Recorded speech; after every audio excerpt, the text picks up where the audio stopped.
Sridevi madam గారికి గట్టిగా చప్పట్లు కొడదాం. సీనియర్ మోస్ట్ బ్రహ్మ విద్వరిష్ట పత్రికారు గారికి ఒకటి ఇచ్చారంటే ఎంత సేవ చేసిండ్రు చెప్పండి. నిజం చెప్పాలంటే ఇప్పుడు మేము కనిపిస్తున్నాం, కానీ మాకు మొత్తం బేస్మెంట్ వేసిందందరూ వీళ్ళు వేసిన బేస్మెంట్ మీద మేము గట్టిగా చెప్పుకుంటున్నాం, మేము ఇది క్రియేట్ చేసినాం అది క్రియేట్ చేసినాం. అప్పుడు ఎవరూ లేరు, ఏ టెక్నాలజీ లేదు, ఏ పిఎంసీ లేదు, ఇంటింటికి పాంప్లెంట్ తిరిగింది. ఇప్పుడు మనం ఫోన్లో వాట్సాప్ చూసి కావాల్సిందని వచ్చేస్తాం. ఆ టైంలో ఎంతో మన ధ్యానధారి మాస్టర్మానికి అయితే ఎంత గొప్ప సేవ చేసిందో గట్టిగా చప్పట్లు కొడదాం. మేడం నేను పర్సనల్గా అంతకుముందు కలవలేదు, తర్వాత తెలిసింది ఈ మేడమే అని. థ్యాంక్ యూ మేడం, మీరు ధ్యానధారి మాస్టర్మానికి చేసిన సేవ కృతజ్ఞతలు. అందరికీ ధ్యాన ఆత్మ ప్రణామాలు. నా పేరు డాక్టర్ వేదాంతం శ్రీదేవి. నేను వరంగల్ వాస్తవ్యురాల్ని. 40 ఏళ్ళు గవర్నమెంట్ టీచర్గా, ఎస్జిటి టీచర్ నుంచి డిప్యూటీ ఐఓఎస్గా చేసి 2017లో రిటైర్ కావడం జరిగింది. 33వ సంవత్సరం నేను మెడిటేషన్లోకి వచ్చి సార్ ఎప్పుడైతే మెడిటేషన్లోకి వచ్చాడో అదే సమయంలో నేను సారు భావాతీత ధ్యానం ఉండే, తర్వాత సారు ఈ మార్గంలోకి రావడం, సారు వెంట నేను నడవడం 2017లో రిటైర్ కావడం జరిగింది. కాకముందు నుంచి 30 ఏళ్ళుగా నేను ధ్యాన ప్రచారం చేస్తున్నానండి. మధ్యతరగతి కంటే కూడా బిలో తరగతిలోనే నేను జన్మించడం జరిగాను. బ్రాహ్మణ కుటుంబంలో పుట్టాను. 10వ తరగతి వరకు హసన్పర్తి గవర్నమెంట్ స్కూల్లో చదివాను.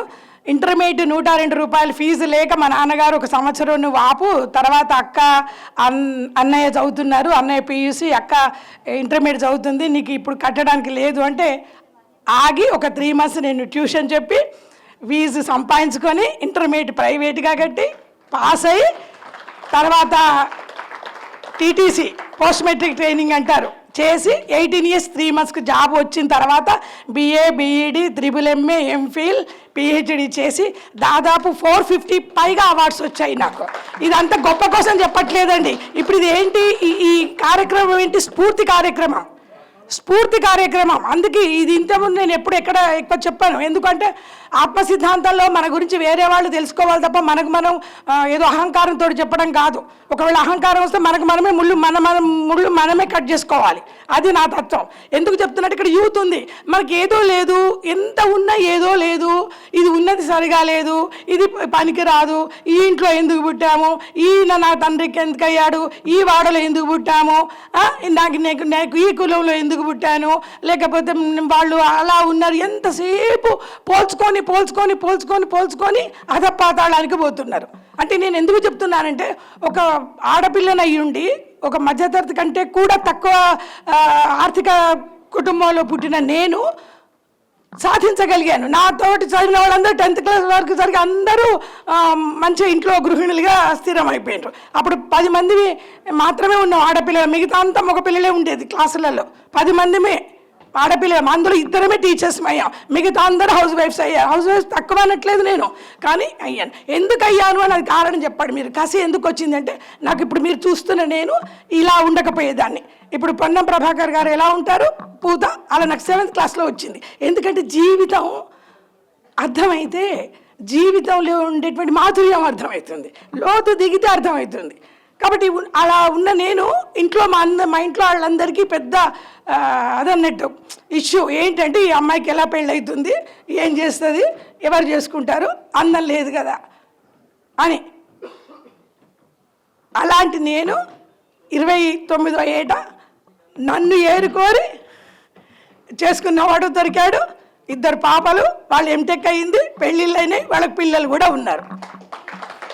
అంటే తల్లిదండ్రులు నా గురించి ఆశించింది వేరు అంటే అయితే ఆశించింది వేరు. వాళ్ళు ఏదో అనుకున్నారు. అంటే విత్తనంబు మర్రి వృక్షంబునకు నెంత, మీ లోపల ఎవరైతే ఇక్కడ ఉన్నారో, మీకు పుట్టిన పిల్లలు ఉన్నారో, మీకు పక్క ఇంట్లో వాళ్ళు ఎవరున్నారో, విత్తనంలో ఎంత వృక్షం ఉందో ఎవరికి తెలియ. అంటే నేను పెద్ద మహావృక్షం అని కాదు, కానీ ఎవరిని ఇబ్బంది పెట్టకుండా నా కాళ్ళ మీద నేను నిలబడి, అంటే మీరందరూ కాళ్ళ మీద నిలబడడం లేదా, ఆ కాళ్ళ కాదు, ఆర్థికంగా కాళ్ళ మీద నిలబడి ఓ 10 మందికి హెల్ప్ చేసే స్థాయిలో ఉన్నా. ఇది ఎప్పుడు జరిగింది, 55 ఏళ్ల క్రితం. ఇప్పుడు నా వయసు 65, జస్ట్ 65.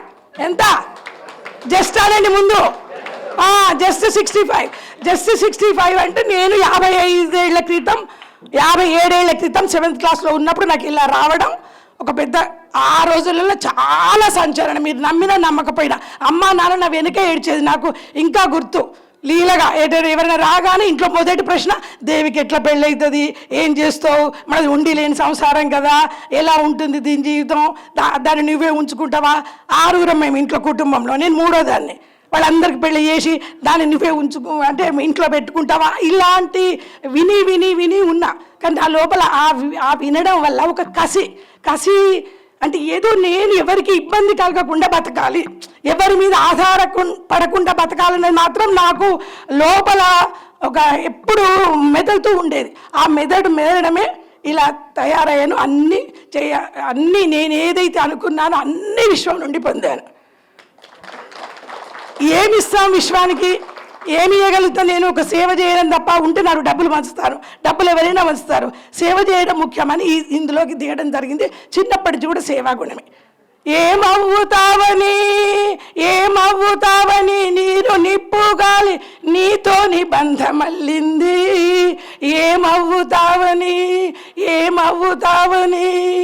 ఏమవుతావని నేల తల్లి నిన్ను ఒడిలోన తాదాచుకుంది. ఏమిస్తావు? ఏమవుతావని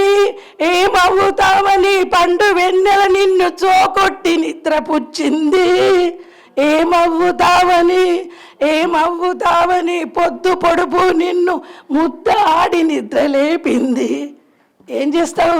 ఏమిస్తావు? ఎంతుంది నీకు పవరు? ఏమి ఇవ్వగలుగుతావు ఇచ్చిన దానికి? కానీ మనం ఎంతసేపు మనకి ఏంటంటే, నాకు అది లేదో ఇది లేదో. అసలు ఏంటి? వాట్ ఈజ్ లైఫ్ చెప్పండి, ఎవరైనా చెప్పండి సార్. ఏమనుకోకండి, అందరు తమ్ముళ్ళు కొడుకుల వయసులో ఉన్న వాళ్ళు ఉన్నారు, ఎవరో ఒకరు ఇద్దరు అన్నలు ఉండొచ్చు. నేను మధ్యలో ఉన్నా, నాకే భయం లేదు. అటు అన్నలు ఉన్నారు, ఇటు కింద వాళ్ళు ఉన్నారు, నేను మధ్యలో ఉన్నా. చెప్పండి ఏంటి? What is life? Experience. Very good. What is life? Beautiful అంటారు. వాట్ ఈజ్ లైఫ్ అంటే ప్లే అంటారు. వాట్ ఈజ్ లైఫ్ అంటే మ్యూజిక్ అంటారు. వాట్ ఈజ్ లైఫ్ అంటే ఇంకా ఏదో చెప్పండి. లెర్నింగ్ అంటారు. మరి అన్నీ తెలుసు మనకు. వాట్ ఈజ్ లైఫ్ అన్నప్పుడు, వాట్ ఈజ్ లైఫ్ అంటే లైఫ్ ఈజ్ బ్యూటిఫుల్ అంటే సినిమా వచ్చింది కదా. తెల్లాలేసి 100 సార్లు అంటాం లైఫ్ ఈజ్ బ్యూటిఫుల్ అని. కానీ మరి బ్యూటిఫుల్ ఎక్కడుందో వెతుకుతామా? అది తప్ప అని వెతుకుతాం. ఇక చెప్పడమేమో లైఫ్ ఈజ్ బ్యూటిఫుల్, చూడడమేమో ఇవన్నీ. బ్యూటిఫుల్ ఎప్పుడు అనిపిస్తుంది నీకు? ఒక పువ్వుని చూస్తే అనిపిస్తుంది, ఒక్కటే కంటు ఉంటుంది, కానీ విప్పి మొత్తం తన వాసనను పంచి వెళ్ళిపోతుంది. అవునా కదా?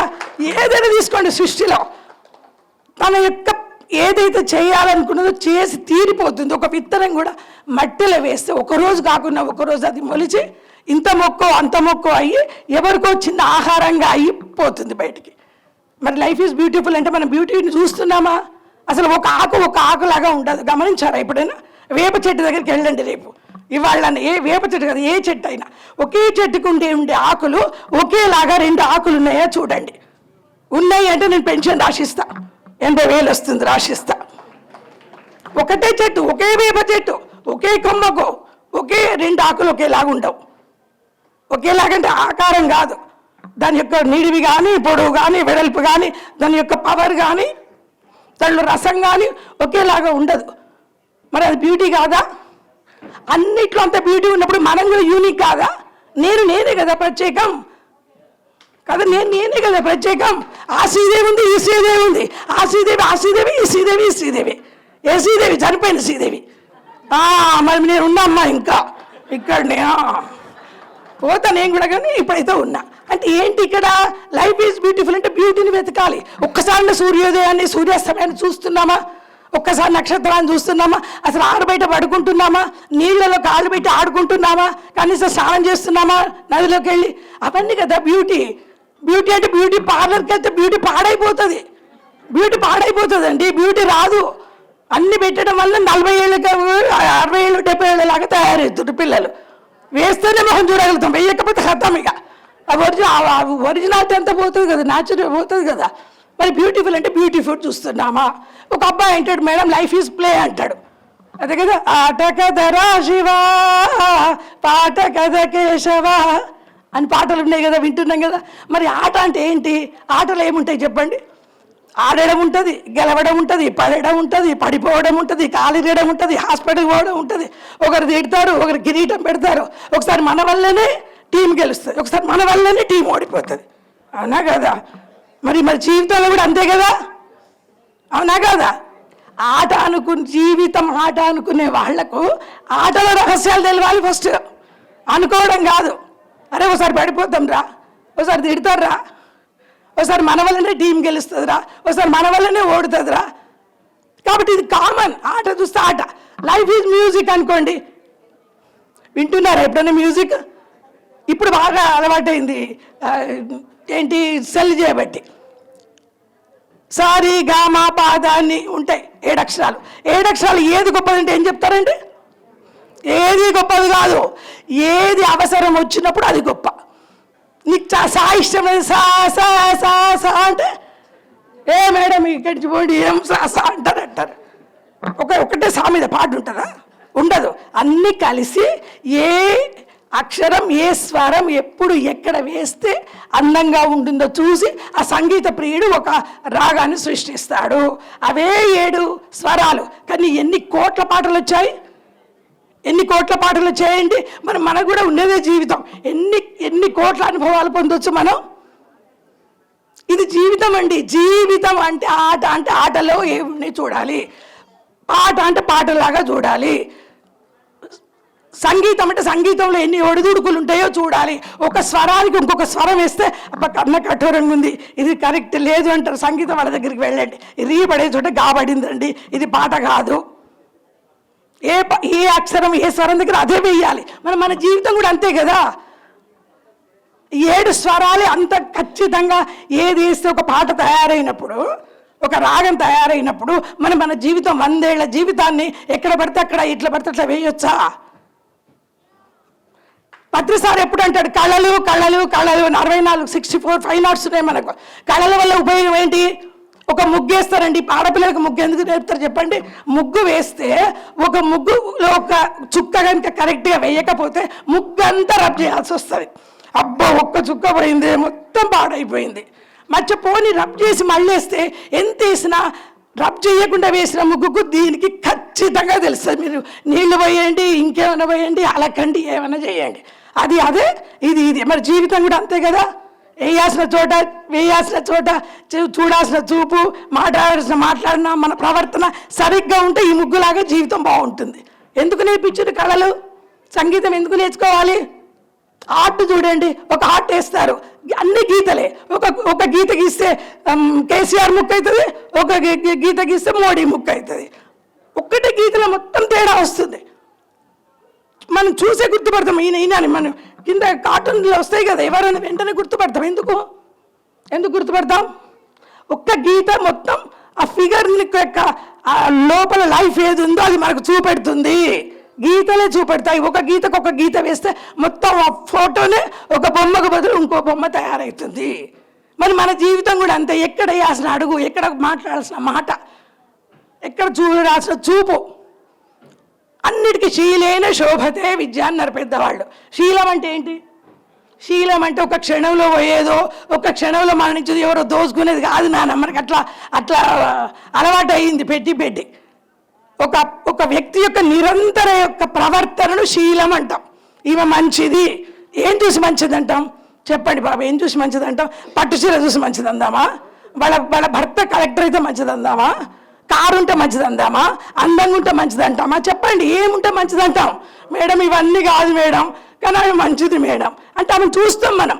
ఆమె ప్రవర్తనను చూసి దాని మీద ఒకటి ఏర్పాటు చేసుకొని ఈమె మంచిది, ఈమె గయ్యాళి, ఇతను లంచగొండి, ఈయన అవినీతి పరుడు, ఈయన బాగా లొల్లి పెడతాడు, ఈయన బాగా కోపగుండి, ఒక ముద్ర వేస్తామంటే ఒక్కరోజు వేయం, కొన్ని రోజులు చూసి వేస్తాం వాళ్ళ మీద. కాబట్టి ఏంటి? శీలేన శోభతే విద్య. విద్య అంటే మనం చదువుకునే చదువులు కావు. ఏ చదువులు? పుస్తక చదువులు కావు. విద్య అంటే మన లోపల ఉండేటువంటి శక్తియుక్తుల్ని పైకి తీసుకువచ్చే ప్రక్రియ ఏదైతే చేస్తుందో అది విద్య. అది కుండలు చేయడం కావచ్చు, బుట్టలు అల్లడం కావచ్చు, ముగ్గులు వేయడం కావచ్చు, ఏ కళ తీసుకున్నా అది విద్య కిందికే వస్తుంది. ఇది చదువు, అది విద్య. విద్య లోపల చదువు ఒక భాగం, ఇది గుర్తించాలి మీరు. విద్య లోపల చదువు ఒక భాగం, చదువులో విద్య రాదు, విద్య లోపల చదువు. కానీ మనం ఏమంటున్నాం, ఎడ్యుకేషన్ అనగానే ఇదే. కానీ చదువది ఎంత కలిగిన రసజ్ఞత లేని చదువు నిరర్ధకంబగు. ఇవి ఎన్ని చదివినా నీ ప్రవర్తన ఇంకా సరిగా లేకపోతే ఆ చదువు బూడిదలో పోసిన పన్నీరు, లేదా పన్నీరులో పోసిన బూడిద, ఏదైనా ఓకే. పన్నీరు కాస్ట్లీ కాబట్టి బూడిదలనే పన్నీరు పోద్దాం, ఎందుకంటే ఒక్క చుక్క పోస్తాం కదా. కాబట్టి ఇట్లా ఏంటి అంటే మనం ఎప్పుడు చూసినా కూడా జీవితం అనగానే మనకి ఏదో అలా తప్పని అనిపిస్తుంది. కరోనా టైంలో ఒక్క శ్వాస కోసం ఎన్ని సిలిండర్లు ఖర్చు అయ్యాయండి. ఒక్కరికి శ్వాస కోసం లక్షలు పెట్టి, మా ఫ్రెండ్స్ని చూసా ఎంతోమందిని, ₹1,00,000 1,50,000 పెట్టి సిలిండర్లు వేస్తే సిలిండర్ల కోసం పెద్ద పైరవీలు డాక్టర్లకు చేయడం. కానీ మనం ఉన్న శ్వాసలో ఉన్న జీవితాన్ని హాయిగా ఉండదలుచుకున్నామా? ఎప్పుడు ఏం కంప్లైంట్ అంటే ఏమి లేదు, ఏమి లేదు, ఏమి లేదు, ఏమి లేదు. ఫ్రెండ్స్, నేను చెప్పేది ఒకటి మీ అందరికీ, పెద్దవాళ్లకు చిన్నవాళ్ళందరికీ, ఏది వచ్చినా జీవితంలో అలో చేయండి. మీ కడ్డి ముందుకు, మీ ఇంటి ముందుకు, మీ ఒళ్ళోకి, మీ ముంగిట్లోకి ఏది వస్తే దాన్ని అలో చేయండి. అలో చేయండి అంటే స్వాగతించండి. ఫస్ట్ అలో చేయండి.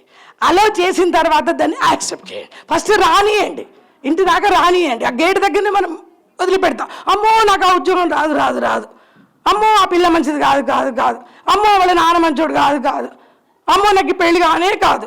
ఇక ఇట్లా మొదలు అక్కడనే పెడతాం. మనం అక్కడి నుంచి వాళ్ళను తరిమి కొడతాం. ఆ విషయాన్ని కాదు, అక్కడ ఏం చేయాలి, ఏది మన ముంగిట్లోకి వస్తుందని ఫస్ట్ అలో చేయండి, అంటే ఆహ్వానించండి. ఆహ్వానించగానే ఏమవుతుంది, దాన్ని యాక్సెప్ట్ చేయబుద్ధి అవుతుంది. ఇప్పుడు నన్ను పిలిచారు, వాడు పిలిచినాం కాబట్టి ఏం చేయాలి, తప్పకుండా స్టేజ్ మీద కూర్చుంటే పెట్టాలి. ఫస్ట్ పిలవాలి కదా, పిలిచాక ఏం చేయాలి, దాన్ని యాక్సెప్ట్ చేయాలి. యాక్సెప్ట్ చేయడం అంటే ఏంటిది యాక్సెప్ట్ చేయడం అంటే ఏది వస్తుంది స్వీకరించడం. అలో చేయడం, యాక్సెప్ట్ చేయడం. ఎప్పుడైతే మనం యాక్సెప్ట్ చేస్తామో అప్పుడు అడ్జస్ట్మెంట్ మొదలవుతుంది. అడ్జస్ట్మెంట్ అంటే ఏంటి, ఈ అమ్మాయి నా అమ్మాయి అనుకుంటే ఆ అమ్మాయి ఏం చేసినా నాకు ఏమనిపించదు. ఇంట్లో కూడా అంతేనండి. గొడవలు ఎందుకైతే చెప్పండి, ఎందుకైతే గొడవలు, అడ్జస్ట్మెంట్ లేక. ఒక్క చిన్న పదం అడ్జస్ట్మెంట్ లేకనే, అడ్జస్ట్ కావట్లేదు, సర్దుబాటు చేసుకోవట్లేదు. మనం సర్దుబాటు ఎప్పుడైతే మొదలు యాక్సెప్ట్ చేయి. యాక్సెప్ట్ అంటే ముందు అలో చేయి. ఈతను నా భర్త, ఈతనే నా భర్త, అయిపోయింది, జీవితంలో పెళ్లి చేసుకున్నా. ఈయననే మహేష్ బాబు, ఇందులోనే చిరంజీవి, నీకే యాక్ట్ అయితే ఆయననే అందులో చూసుకుంటా అని నువ్వు వచ్చినోడిని. ఎందుకంటే ఒక్కడే అందరికీ రాడు కదా, ఉన్నోళ్ళు మనం చూసుకోవడానికి అర్హత ఉన్నది, చూసుకోవచ్చు అనుకుంటే చేసుకున్నాం అనుకుంటే అప్పుడు ఏమవుతుంది, మన మనసు ఉల్లాసంగా ఉంటుంది, నాకు దొరికిందన్న అనుభూతి ఉంటుంది. కాబట్టి అలో చేయాలి, యాక్సెప్ట్ చేయాలి. అప్పుడు ఏం చేస్తే వెంటనే అడ్జస్ట్మెంట్ మొదలవుతుంది. అడ్జస్ట్మెంట్ సర్దుబాటు. ఇతను మా ఆయనే కదా, పోనీలే నన్నే అంటలే, మా చెల్లె కదా ఒక మాట అంటే అన్నదిలే, నా కొడుకే కదా వాడికి తెలియదు ఏం లేదు, అమాయకుడు పోతూ పోయిందిలే, నా కోడలే కదా, నేనే ఏరుకోరు చేసుకున్నా కదా, అమ్మాయి చిన్నపిల్ల చేస్తే చేసిందిలే, నా బిడ్డలాగా అనుకుంటా. ఎప్పుడైతే నువ్వు దాన్ని స్వీకరించి యాక్సెప్ట్ చేస్తావో అప్పుడు నీకు ఎవ్వరి మీద దురభిప్రాయం కాదు. ఎవ్వరు మనకు కానివారు, నచ్చని వారు, చెడ్డవాళ్ళు ప్రపంచంలో ఎవరూ లేరండి. అసలు చెడ్డ అనేది లేదు, నెగటివ్ లేదు, లాభం నష్టం లేదండి.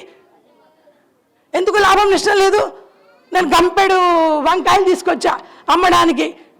ఈ అమ్మాయి ఏమన్నది, ₹10 ఏమన్నది, అసలు ₹10 అమ్మాలి నేను. ఆమె ఏమంది, నాకు ₹10 ఇస్తే లేకుండా లేదంటే ఆ గంపెడు ₹10 పోసి నేను ఇంటికి వెళ్ళిపోయా. నేను మా ఇంట్లో వాళ్ళకి ఏం చెప్తా, నీ ఏ మొహం చూసినా ₹10 వంకాయలని అమ్మినా, ఇవాళ లేసి ఎవరిని మొహం చూసినా అని నేను అనుకుంటానా అనుకోనా. ₹100 అమ్మేది ₹10. ఈమెమనుకుంటుంది, అప్పుడు నాకు ఎంత సంతోషమైంది, ₹100 ₹10 వచ్చింది. మరి అది ఏంటి, అది లాభమా నష్టమా, తీసుకునే వాళ్ళని బట్టి ఉంది. పని ఒకటే, జీవితం కూడా అంత పని ఒకటే. కానీ ఆమెకు లాభం జరిగింది, నాకు నష్టం అనుకుంటాం. కానీ అది కాదు. ఇక్కడ ఏంటి, కొనడం అమ్మడం రెండే. లోతులకు వెళ్ళినప్పుడు అది నష్టం అనిపిస్తుంది, ఇంకా చూస్తే లాభం అనిపిస్తుంది. కానీ లాభ నష్టాలు ఒకే పని మీద ఇద్దరికి వేరువేరుగా ఉంటున్నాయి. కాబట్టి మనం ఇది లాభం ఇది నష్టం అని జనరలైజ్ చేసి స్ట్రైట్ లైన్ గీయడానికి వీలు లేదు. కాబట్టి నీకు మంచి అనిపించింది వేరే వాళ్ళకి చెడ్డ కావచ్చు, వాళ్ళకి చెడ్డ అనిపించింది దొంగవాడికి ఆస్తంతా దోచుకొని పోతాడు, వాడు మంచిగా వాడికి చంకాలు ఎగరేసుకుంటూ పోతాడు 100 తులాలు దొరికిందని. ఇంట్లో ఉన్న వాళ్ళు ఏడుస్తారు. ఇప్పుడు ఎవరికి మంచి ఎవరికి చెడ్డ పరిస్థితిని బట్టి వ్యక్తులను బట్టి అది జరుగుతుంది. కాబట్టి మంచి చెడ్డలు ఇక్కడ లేవు.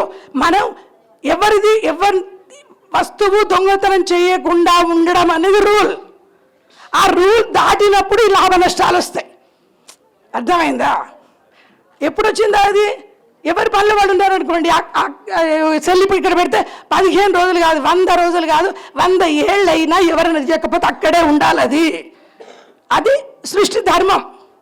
కానీ మనం ఏం చేస్తున్నాం? ధర్మాన్ని తప్పినాం. కాబట్టి అలా జరుగుతుంది. కాబట్టి adjustment most important. Life is adjustment అండి. Life is adjustment. ఏవి మనకు అనుకునేది జరగవు.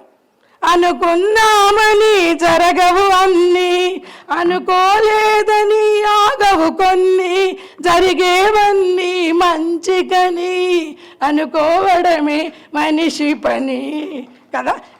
ఏమి నీకు అనుకుని ఏది జరిగినాయి చెప్పండి, ఒకటి చెప్పండి. మేడం ఏమి జరగవు మేడం.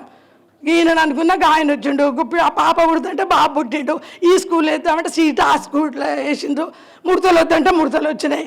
ఏమొచ్చినాయి? 60 ఏళ్ళ గంటల ముడతలు వచ్చినాయి. అంతే. ఏమొచ్చినాయి? రోజు అద్దంలో చూసుకుంటే ఏమొచ్చినాయి అంటే ముడతలు వచ్చినాయి. ఆగుతాయా నీకోసం అవి? ఏమైనా కాకుండా ఉంటాయా?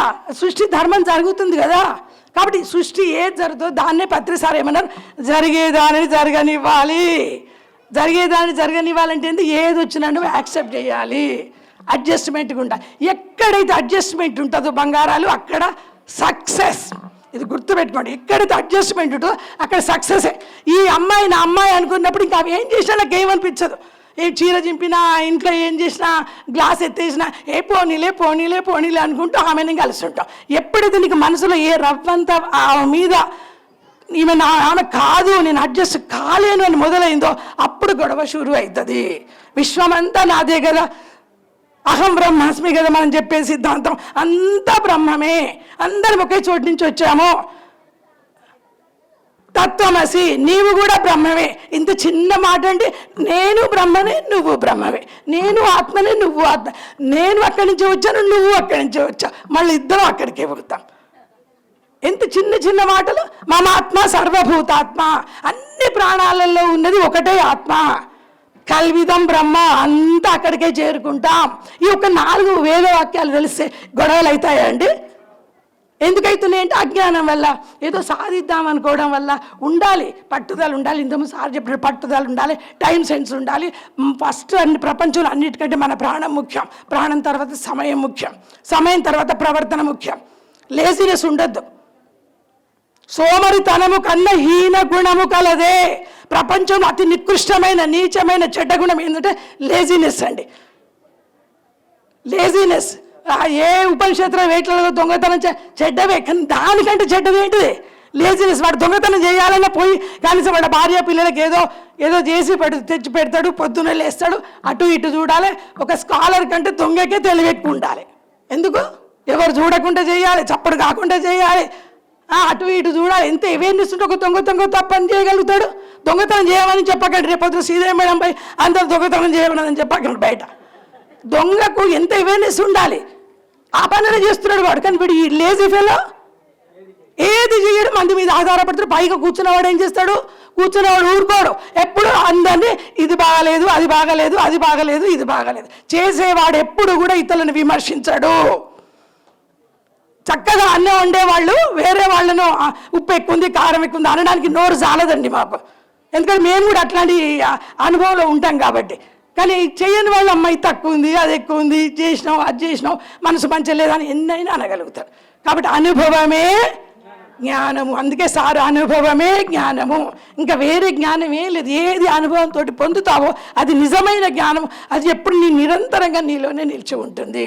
సక్సెస్ అంటే ఏంటంటే ఎక్కడైతే నీకు అడ్జస్ట్మెంట్ ఉంటుందో అక్కడ. ఇంతమంది మనం ఇప్పుడు అందరం అడ్జస్ట్ కావడం వల్లనే కదా ఒక్కొక్కరు ఏసీలో ఎంతో కోట్ల శ్రీమంతులు ఉన్నారు. అడ్జస్ట్ ఉండడం కాబట్టి ఏ గొడవ కాకుండా మనం 11 రోజులు ఉండి వెళ్ళగలుగుతున్నాం. ఇప్పుడు ఇంత ఉక్కపోతులు కూడా ఉండగలుగుతుంటే మన మనసుకి చెప్పాలని నేను, వినాలని మీరు, ఒక బాండింగ్ ఉన్నది కాబట్టి అడ్జస్ట్ అవుతాం కాబట్టి కూర్చోగలుగుతున్నాం ఇక్కడ మనం. కాబట్టి ప్రతి దానికి ఏముండాలి? అడ్జస్ట్మెంట్ ఉన్నప్పుడు సక్సెస్ అనేది జీవితంలో అదే వస్తుంది. ఇంకా చాలామంది నాకు కష్టాలు మేడం, నాకు నష్టం వచ్చింది మేడం, నేను అనుకున్నది కాలేదు మేడం అంటుంటారు. కానీ కష్టాలు లేని జీవితం ఏదైనా ఉందా? చీకటి అంటే చాలామందికి భయం. చీకటి అనగానే చాలామందికి ఇంకా ఆడవాళ్ళకైతే ఇంకా భయం. మనకు కూడా ఆ రాత్రి అంటే ఏమోలే, పొద్దునైతే వేళకోలు ఉంటే ఏదో ఉద్ధరించవచ్చు అని. కానీ అసలు చీకటి లేకపోతే మనం ఉండగలుగుతాం? మా భూమి మీద ఆలోచించండి. ప్రశాంతత దొరుకుతుందా మనకు వెలుతురులో? ఈ వెలుతురులో మీరు దానిలో పర్పేసి ఇక్కడ 50,000 సోఫా వేసి పడుకోబెట్టినా నిద్రపోతారా మీరు? చీకటి అసలు లేకుంటే వెన్నెలకేం విలువ ఉంది? నిన్న ముగిసిపోయాక నేటి విలువ తెలిసింది. మాటలెన్ని జారావో నోటి నడుగు చెబుతుంది. పాటించిన నాడే పలుకు విలువ తెలిసింది. రాలిన పూలను తెచ్చి కొమ్మకు అతికిస్తావా? మనిషి దూరమయ్యాక మనసు విలువ తెలిసింది. ఇది జీవితంలో ఇంకా చాలా ఉంది. నేను చాలా రాస్తుంటాను, అప్పుడప్పుడే వస్తాయి, అప్పుడే పాడుతూ ఉంటాను.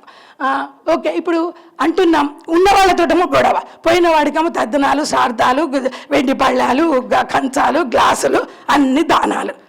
పక్క ఉన్నవాడితో సరిగ్గా ఉండం, ఇంట్లో అమ్మ నాన్నలు సరిగ్గా చూడం, మాటలన్నీ అంటాం, తర్వాత సారీ అంటాం. కానీ అన్నాక సారీ అనేవాళ్ళు చాలామంది ఉన్నారు. కానీ అని కూడా అంజాను కొట్టి నేను అన్న పోయి ఏమైనా చేసుకోపో, నన్ను ఏం చేస్తావు చేసుకో.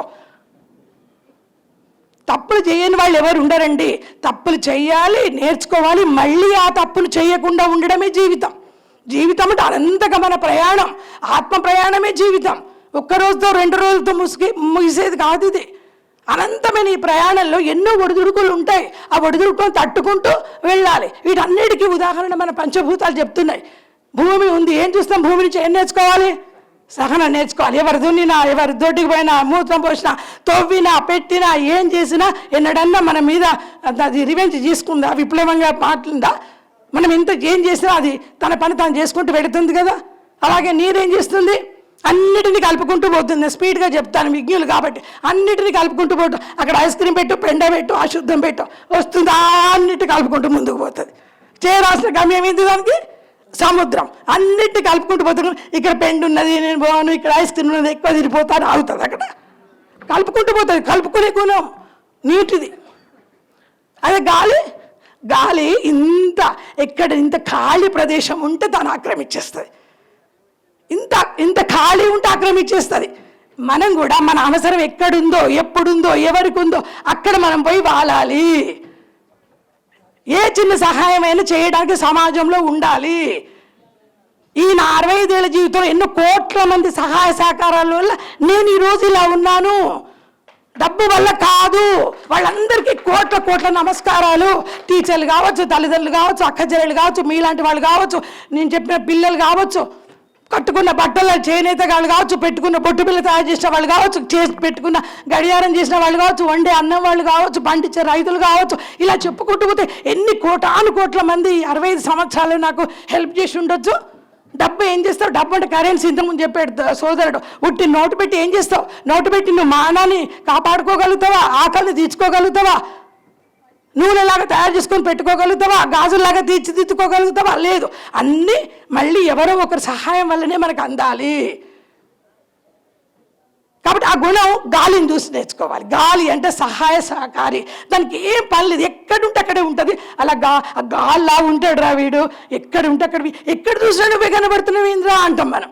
అది చేసేవాళ్ళు ఎక్కడ చూసినా వాళ్ళే కనపడరు. వేయకుంటే ఏంద్రా మన్ను తిన్న మంజరగున్నలాగున్నావు ఏంద్రా, పొద్దు నుంచి అట్లనే ఉన్నవారా నువ్వు అంటాం. దానికి అర్థం ఏంటంటే గాలి అనేది అందరికీ పంచుతుంది. ఎలా పంచుతుంది? దుర్గంధాన్ని పంచుతుంది. మంచి మల్లెపూ మించి పోతే మల్లెపూ వాసన వస్తుంది, దుర్గంధం మించి అంటే నువ్వు నీ ప్రవర్తన ఎలా ఉంటే నీ వాసనలు అనేటువంటి నీ వాసనలు అనేటువంటి సేవ అలా పోతుంది బయటికి. నువ్వు మల్లెపూ మించి గాలి పోతే మల్లెపూ వాసన వస్తుంది, పేడ మించి పోతే పేడ వాసన వస్తుంది. కానీ గాలి మాత్రం ఊరుకోదు. పేడ మించి పోతుంది, మల్లెపూ మించి పోతుంది. అక్కడ ఆగిందనుకోండి, మనం కూడా మన జీవితంలో ఎన్నో సమస్యలు వస్తుంటాయి. ఎక్కడ ఆగిపోకూడదు. ఆగినం అంటే ఇక్కడ స్తబ్దత వస్తుంది. మళ్ళీ ఏం చేయాలి, మళ్ళీ వెనక వేడిగా ఒక అడుగు వెనుకకేసి మళ్ళీ ఏం చేసినామో చూసుకొని మళ్ళీ పోవాల్సి వస్తుంది. మనం ఏమంటాం, ఆగినం అనుకుంటాం. ఆగడం అంటే ఒక స్తబ్దత ఏర్పడుతుంది అక్కడ. కాబట్టి కొంచెం మెల్లగానో ముందుగానో దాని యొక్క ఒక సమస్య వస్తే సమస్యను పరిష్కరించే దిశగా మార్చాలి, కానీ సమస్య ఉంది అని ఏడవద్దు. సమస్యలు లేకుండా జీవితం ఉండదు. కానీ అవి సమస్యల్లాగా అనుకోదు, మనం ఛాలెంజెస్ అనుకోవాలి. ఒక్కసారి అంతా నో ప్రాబ్లమ్స్ అనండి. No problems, no problems, no problems, no problems. Where there is a problem there is a solution also. ఒకవేళ ప్రాబ్లం ఉందంటే సొల్యూషన్ రెడీగా ఉంటుంది. సొల్యూషన్ లేదంటే అది ప్రాబ్లమే కాదు. నాకు తెలిసిన జీవితంలో నా జ్ఞానం ప్రకారం ఒక్కటే సొల్యూషన్ లేనిది మరణం. ఈ అన్నిటికీ సొల్యూషన్లు ఉన్నాయి. చెప్పండి, మీరు అడగండి, నేను చెప్తా, సొల్యూషన్ ఇస్తా. ఎవరు ఏది అడుగుతారో, పిల్లలు లేరు, పుట్టబడ్డారు, బోర్డంతమంది ఆపరేషన్ లేకుండా, నువ్వు కష్టపడకుండా, నీకు డబ్బులు ఖర్చు పెట్టకుండా, నీ ఆఫీస్కి లీవ్ పెట్టకుండా పెట్టి తెచ్చుకో, పిల్లని పెట్టి పెంచుకో. చేయలేవా పని?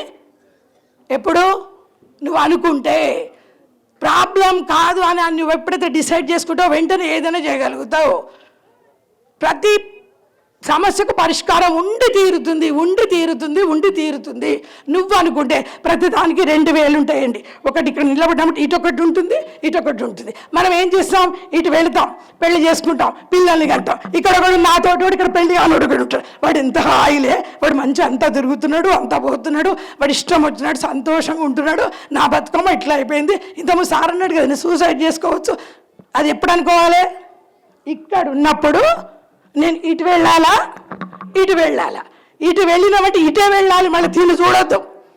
ఎవరు చూస్తారు? మూఢులు, అజ్ఞానులు, తెలివి తక్కువ వాళ్ళు, సంస్కారహీనులు అటు చూస్తారు. నువ్వు ఎంచుకున్నావు, నువ్వే ఎంచుకున్నావు. ఎంచుకున్న దాంట్లో ఏం చేయాలి? పయనం చేయాలి. మళ్ళీ వాడిని చూస్తే ఎట్లయితుంది? వీడేం చేస్తాడు? ఇంటికి పోతే కాఫీ అన్న పోసేటోళ్ళు లేరు నాకు, నేను ఇంత మంచి బట్టలు కట్టుకున్నా అసలు మంచిగా ఉన్నదండి అనేటోళ్ళు లేరు, నా కోసం ఎదురు చూసేటోళ్ళు లేరు. ఈ సంపాదన అంతా ఎవరి కోసం? నా తర్వాత వారసుడు ఎవడని వీడంటాడు. ఇద్దరు తృప్తిగా లేరు. ఎప్పుడు తృప్తి కలుగుతుంది? ఒక ప్రతి దానికి చూడండి 2 ఉంటాయి సొల్యూషన్స్. మీరు ఏదైనా తీసుకోండి. అలా ఉద్యోగం చేయడం, చేయకపోవడం. ఉద్యోగం ఉంది అంటే ఉద్యోగం తగ్గ పనులు ఉండాలి. ఉద్యోగానికి పోయి ఉడితో కూర్చోబెట్టి నీకు జీతం ఎవడు ఇయ్యాడు అక్కడ. అట్లా పోయి చేయకుండా ఇక్కడ కూర్చో అంటే ఏంటి? మనం ప్రతి పనిని ఒక దృష్టికోణంలో, ఒక ధ్యాన కోణంలో, ఒక విజ్ఞాత్మకంగా చూసినప్పుడు మనం ఎన్నుకున్న దారి అసలైన దారి. మన సోల్ చెప్తుంది, మన ఆత్మ చెప్తుంది, ఈ పని నువ్వు చెయ్యి. చేసినప్పటికీ వెనుకకు తిరిగి చూడొద్దు, ముందుకే వెళ్ళాలి. అది గాలిని చూసి నేర్చుకోవాలి. ఇంకో నెక్స్ట్ ఏంటి? ఆకాశం కదా చివరిది. ఆకాశం ఏంటంటే, ఆకాశం అంటే మనకేం తెలుసు? ఏమీ లేదని తెలుసు. కాదు నాన్న, అన్నీ ఉండి కూడా ఏమీ లేనట్టుగా ఉంటుంది. ఎంత తేడానండి! ఆకాశం అంటే ఏమీ లేని స్థితి కాదు, అన్నీ ఉన్నా ఏమీ లేవు అన్నట్టుగా కనబడుతుంది మనకు చూడటానికి. మనం కూడా ఎంత జ్ఞానం ఉన్నా, ఎంత తెలివితోటి ఉన్నా, మన భర్త ఎంత అందగాడైనా, అధికారైనా, ఎంత డబ్బున్నా, మనం కూడా ఎప్పుడు ఒదిగి ఉండడం, ఎదిగిన కొద్దీ ఒదిగి ఉండడమే మన పని. మనం అలా చేయడం వల్ల మన సంస్కారం ఎక్కువైతుంది. మనం చూసి వేరే వాళ్ళకు స్ఫూర్తి పొందుతాము. ఇదే మన పిల్లలకు కూడా అలవాటైపోతుంది.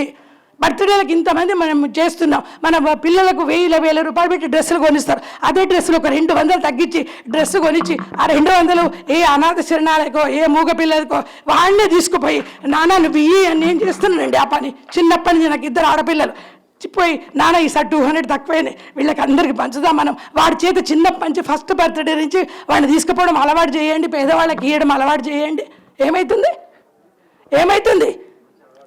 వాడు అలవాటు అయి పెద్దవైనాక ఉన్న దాంట్లో కొంచెం ఇవ్వాలన్న జ్ఞానం పీసినేస్తానం ఉండదు. మనం ఏం చేస్తాం? పెన్సిల్ ఎందుకు ఇచ్చినవరా పక్కోడికి, అన్నం ఎందుకు పెట్టినావురా, నీకు స్నాక్స్ పెడితే నువ్వు వాడికి ఎందుకు పెట్టినావురా, నాలుగు నువ్వే తిన్నావా, మీ ఫ్రెండ్కి పెట్టినావా? చిన్నప్పటి నుంచి ఇంట్లో ఉంటాం, మనం ఫోన్ చేసి నాన్న లేడని చెప్పరా అంటాం. వాడికి అబద్ధాలు ఎవరు నేర్పుతారు? అసలు చిన్నపిల్లలకి అబద్ధాలు ఆడడం తెలుసా అండి? ఎవరు నేర్పుతున్నారు? మనమే నేర్పుతున్నాం. Values are cannot be taught, it will be caught. విలువలు ఎప్పుడు చెప్పబడకూడదు, మనల్ని చూసి వేరే వాళ్ళు నేర్చుకోవాలి. నేను ఇంటికి వచ్చిన వాళ్ళకి మంచినీళ్ళు కాఫీనో ఇస్తే నా బిడ్డ కనీసం గేట్ లోపలికి రాండంకులను కూర్చునే పెడుతుంది. నేను వాళ్ళకి వచ్చిన వాళ్ళకి ఏమి ఇవ్వకుండా పోతే నా బిడ్డకి గేట్ దగ్గరికి వచ్చి మా అమ్మ లేదు అంకుల్ రేపు రాండి అని గేట్ నుంచి బయటకి వెళ్ళగొడుతుంది. ఎవరు నేర్పుతున్నారు మరి? ఎవరు? మన వారసులం కదా. వివేకానంద చెప్పాడు కదా, వారసులం మన పిల్లలే. అందరూ గ్రేట్ సైంటిస్టులు, గ్రేట్ స్కాలర్స్, గ్రేట్ రాజకీయ నాయకులు అందరూ భావి భారత పౌరులు అంటే ఈ పిల్లలే అని చెప్తున్నారు. మనం ఎలా తయారు చేద్దాం ఆ పిల్లల్ని? ఎలా తయారు చేద్దాం? సంకుచిత భావంగా కులం మతం, వాడిని ఎందుకు తీసుకొచ్చున్నారా, వాని ఇంటికి ఎందుకు పోయినవరా, వాడి డ్రైవర్ ఎందుకు వేసుకున్నావురా, వాడి నెక్కర్ ఎందుకు వేసుకున్నావురా, వాడితో ఎందుకు తిరుగుతున్నావురా, ఎన్ని అంటున్నామో వాడికి ఎంత హితబోధ చేస్తున్నాం. కానీ ఇవాళ పిల్లలందరూ చాలా చాలా చాలా గ్రేట్ గ్రేట్ గ్రేట్ అండి. వాళ్ళందరికీ ఒకసారి తల్లులుగా అన్నలుగా ఒకసారి గట్టిగా చప్పట్లు కొట్టండి. ఎందుకండి? ఎందుకు కట్టాలంటే ఈజీగా చెప్తా. 5 ఏళ్ల పిల్లని 6 ఏళ్ల పిల్లని హాస్టల్ వేస్తున్నారు. ఒక్కొక్క రూమ్లో ఎంతమంది ఉంటున్నారండి? ఎంతమంది ఉంటున్నారు? 10 మందో 15 మందో ఉంటారు. అందరితో తింటారు. మనం ఎప్పుడైనా తిన్నామండి అట్లా? మనకి ఎన్ని నిర్బంధాల మధ్య తిన్నాం, ఎన్ని కులాల అడ్డుగోడల మధ్యలో బతికినాం మనం. కానీ వాడు అవన్నీ బ్రేక్ డౌన్ చేసిండు. వాడి ప్లేట్లో వీడు తింటాడు, వీడి డ్రైవర్ వాడేసుకుంటాడు, వాడి సబ్బు వీడు వాడతాడు, తీసుకోరాడు. మనం ఇంటికి వచ్చినాక తిడుతున్నాం. ఎవరంటే బ్రాడు? మనకు చెప్పడానికి మన పిల్లలు మన ఇంట్లోనే గురువులుగా పుట్టారు. వాళ్ళే మన గురువులు.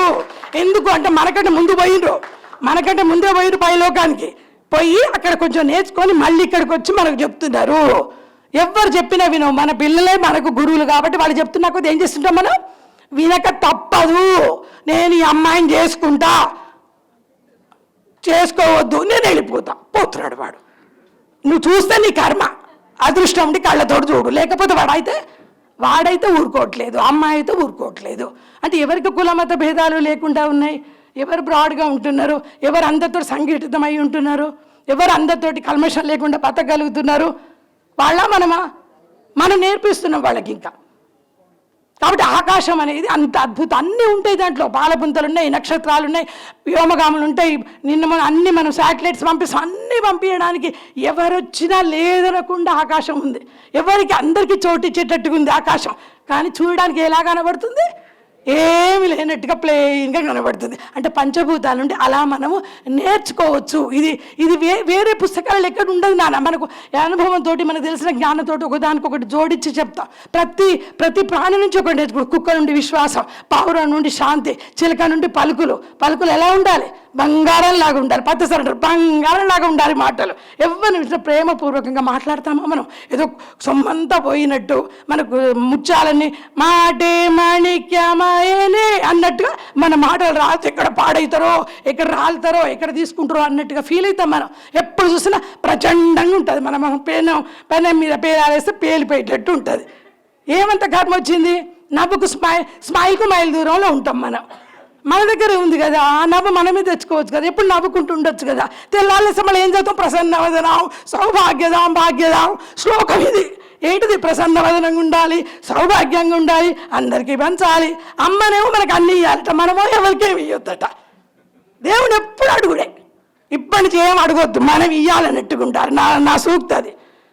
ఏమడుగుతారండి? ఎన్ని రోజులు అడుగుతారు? ఇంకా కాళ్ళు చేతులు ముక్కు కన్ను అన్ని ఇచ్చి శ్రీదేవి బతుకుపో అంటే నాకు ఇది లేదు సార్, నాకు అది లేదు సార్. అరే నీకు అన్నీ ఉన్నాయి కదా, చెప్పో విశ్వాన్ని దున్నుపో అంటామా?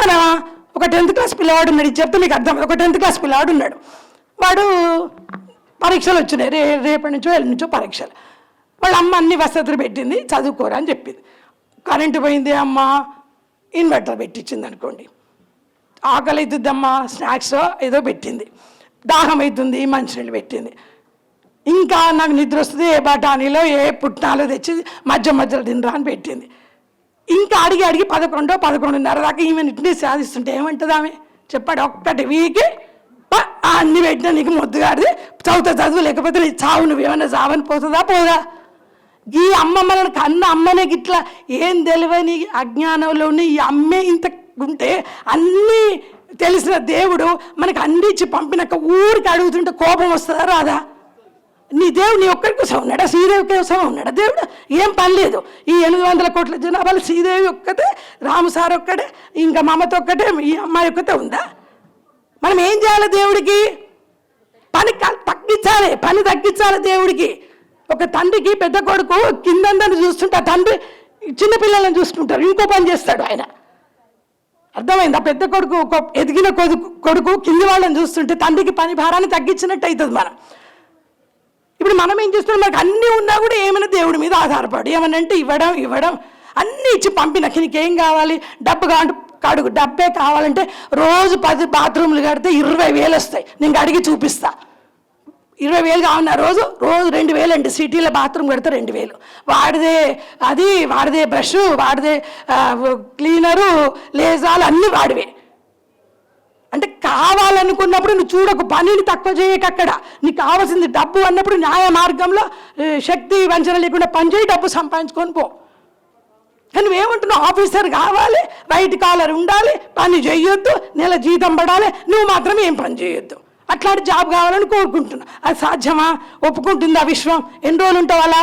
ఎప్పుడో ఈ జీతంతా మొత్తం అంతా పోతుంది. తీసుకుపోయి బొక్కలు వేసేస్తారు అన్యాయంగా చేస్తే. చూస్తున్నామా ఎంతమంది ఎట్లాంటి వాళ్ళని చూస్తున్నాం మనం? అంటే ఏంటి ఇక్కడ? ప్రతి ఒక్క దానికి ఒక నియమం ఉంటుంది. ఆ నియమాన్ని మనం అనుసరించిపోతే ఏ చెడ్డ మనకు జరగదు. కాకపోతే మన లోపల ఒక పట్టుదల, మన లోపల చేయాలనే ఒక సంకల్ప శక్తి, మన లోపల ఈ రోజు ధ్యానం చేసుకోవడం, ఇతరులను గౌరవించడం, ఇతరులు ఫస్ట్ ప్రేమ ఇచ్చిన ప్రేమ వచ్చును, ప్రేమ నిలిపిన ప్రేమ నిలుచును. ప్రేమ ఇవ్వడం కాదు, నిలిపే గుణం కూడా ఉండాలి. ఆ ఫ్రెండ్షిప్ అవడం కాదు, ఫ్రెండ్షిప్ నిలబెట్టుకోగలిగితే ఏదన్నా కూడా నీదని నాదని వేరుగా లేదని, ఏదన్నా మనదే, అంతా మనదే. ఏది ఎక్కువ ఉంటుంది వేరే వాళ్ళకి ఇవ్వాలి. బంగారాలు ఏది ఎక్కువ ఉంటే అది ఇవ్వాలి మనం. తక్కువ ఉన్నది కాదు, ఎక్కువ ఉంటే జ్ఞానం ఉంటే జ్ఞానం ఏంటి, డబ్బు ఉంటే డబ్బు ఏంటి, కాళ్ళు చేతులు. ఇప్పుడు అమ్మాయి ఉంది, నేను పెద్దదాన్ని, అమ్మ అక్కడికి అంటే గ్లాస్ మంచిని ఇచ్చేస్తుంది. అది ఆమె చేసే పని. ఆమెకు అది శరీర ఫెసిలిటీ ఆమెకు ఉంది, నాకు లేదు. ఒకరికి సపోర్ట్ చేస్తాం, ఏం కాదులే అమ్మ, భర్త పోయిన వాళ్ళు చాలామంది ఉన్నారులే అమ్మ, ఏం కాదు, నువ్వు హాయిగా ఉండు, ఏం చేద్దాం, అందరు పోయేవాళ్ళే, కొంచెం ఏదో నిలదొక్కుకో, పిల్లల్ని చూడు, మంచిగా చూడు అనాలి. కానీ నువ్వు బొట్టు పెట్టుకోకు, గాజులు తెంచు, మట్టలు పెట్టుకోకు, నీ మొహాన్ని తెల్లారు చూడ. నిన్నటిదాకా ఆడబిడ్డ ఉంటుంది, ఇవాళ మంగళహారతి పట్టంగా ఆడబిడ్డ బంద్. నిన్నటిదాకా నీ చెల్లే కదా, నిన్నటిదాకా నీ ఆడబిడ్డే కదా. ఆమె భర్త చనిపోగానే మంగళహారతి పట్టడానికి ఆమె పనికి రాదా? వినాలి, మీరు మారాలి. ఊరుకునేది లేదు. ఇక ఇంతకుముందు ఊరుకునేది, ఇప్పుడు ఊరుకునేది లేదు. మనకు కూడా అవుతుంది. నా భర్త ఉంటే నా గొప్పతనమా? చెప్పమ్మా. నమ్మ ఆయన ఉన్నాడు ఇప్పుడు వరంగల్లో, నా గొప్పతనం అది? ఒకవేళ పోతాడు, నేను ఎవరు చేసిందా? ఉన్న ఆయన వ్యక్తిత్వమే, పోయిన ఆయన లైఫ్ స్టైలే. అర్థం చేసుకోండి ఇలా పాయింట్ ఇంత ఖచ్చితంగా ఎందుకు అంటుందని. దానికి ఏం చేస్తా? ఆయన ఉంటుండే నాకు గౌరవం, ఆయన లేకపోతే నన్ను డిస్కార్డ్ చేస్తే సమాజం. ఇది తగునా? ఆయనే, నేనే. నా భర్త ఉండడం నా గొప్పతనం, నా పతివ్రతతనం వల్ల కాదు. ఆయనకో వ్యక్తిత్వం ఉన్నది, వాడు ఒక మనిషి, ఆయనకో సెల్ఫ్ ఉన్నది. ఆయన భూమి నుంచి అక్కడి నుంచి దిగొచ్చేయండి, ఒక మానవ స్వరూపం, దేవతా స్వరూపమే. నేను ఉన్న నాది. ఆయన కాలం వచ్చినప్పుడు ఆయన పోతాడు, నా కాలం వచ్చినప్పుడు నేను పోతా. ఏదో ఇక్కడ నాటకంలో కలిసినాం. ఆయన పాత్ర ఆయనది, నా పాత్ర నాది. కొట్టుకుని ఉంటుంది, తిట్టుకుని ఉంటుంది, కలుసుకుని ప్రతిసారి అంటారు. వస్తే రాని, ఉంటే ఉండని, పోతే పోని. వస్తే రాని, ఉంటే ఉండని, పోతే పోని.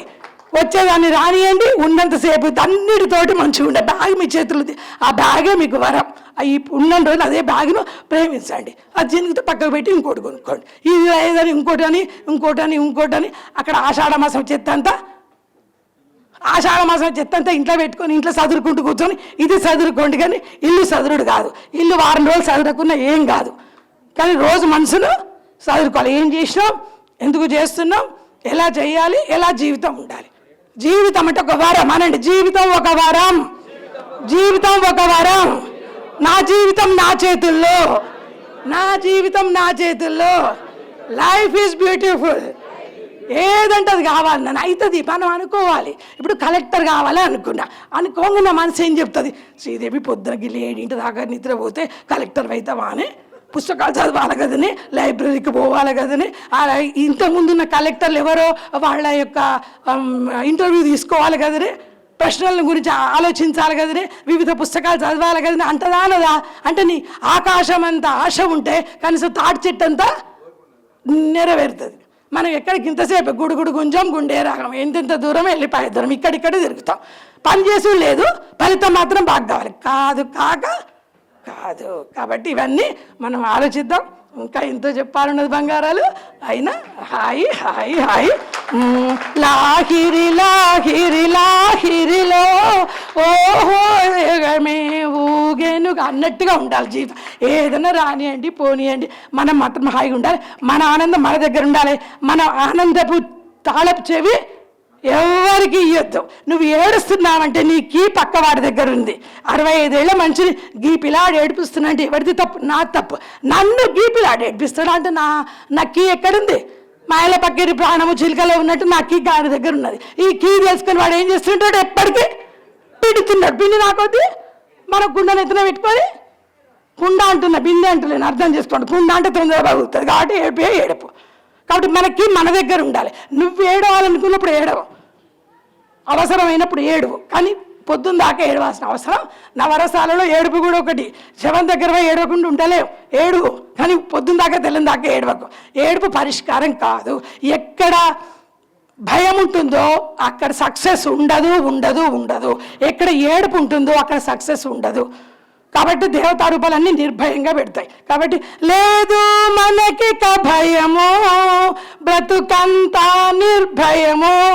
ఇప్పుడు ఈ సామ్రాజ్యం అంతా అక్కడ అయోధ్య రాముడు, ఇంతకుముందు ఈ రాముడే రామ్త.